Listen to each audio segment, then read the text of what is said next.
By the mid-1600s, London was once again under attack. In the winter of 1664 and the spring of 1665, London was a disaster waiting to happen. It's one of the largest cities in Europe, probably 400,000 people.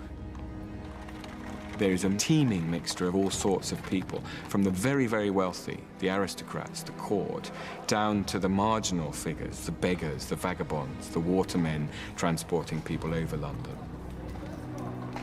All of the waste disposal from those 400,000 people goes into the River Thames. Most of the water that that community drinks comes out of the River Thames. You can imagine the sort of cycles of infection and disease that are there as endemic all the time. Throughout the following year, Allen documented death on an extraordinary scale. Bills of mortality, weekly records of the dead, were nailed up in public places. In an average week, one might be expected to bury perhaps 3 to 5 people.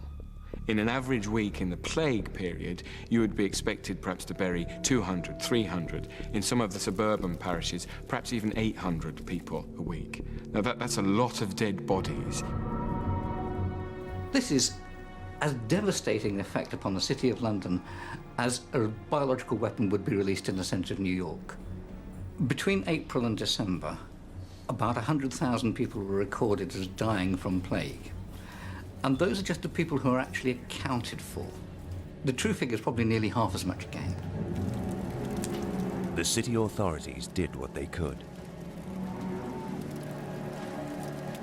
Under a form of martial law, they began to enforce a brutal and basic quarantine. If you're identified with a disease, the entire household is shut up. Everybody who is in there when the watchman turns up with his padlock and attaches it to the front door is locked in there together. The sick and the healthy are in the same space. This was an act of desperation. It meant that some healthy people who wanted to get away couldn't. As a result, entire households were wiped out.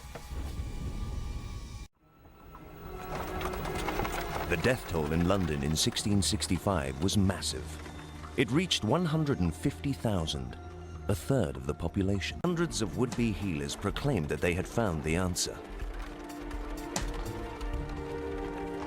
They offered their own potions, therapies, and masks, stuffed with spices that would allow the wearer to breathe bad air and emerge unscathed.